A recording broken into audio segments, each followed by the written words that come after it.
Mario 64 a une excellente introduction. Ça reste un très vieux jeu, donc c'est pas une introduction avec une histoire, etc.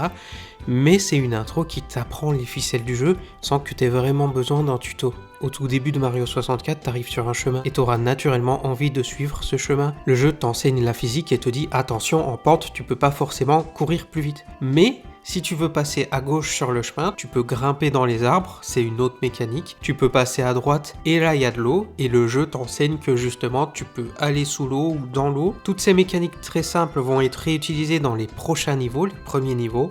On aura tout d'abord le bonbon Battlefield qui t'enseignera tout simplement les mouvements de base de Mario. C'est un niveau assez simple dans lequel il n'y a pas de chute mortelle. Au-delà de ça, tu as deux choix pour le prochain niveau. Soit tu vas dans une pièce apparemment vide qui t'enseigne que justement, faut chercher, il y a des secrets. C'est pas normal de pouvoir utiliser une étoile dans une pièce où il n'y a rien. L'autre choix, c'est de faire le niveau normalement. Mais là, attention, c'est un niveau où il y a des chutes mortelles. Et puis on a un niveau dans la neige, on vous montre des nouvelles mécaniques, et enfin il y a un autre niveau qui coûte 3 étoiles, qui lui va t'enseigner à nager. C'est pas fait de façon anodine, ça t'enseigne réellement chaque mécanique de gameplay de Mario 64. C'est une méthode d'enseignement excellente, et honnêtement si Nintendo ne faisait pas des jeux vidéo, il devrait travailler dans l'éducation.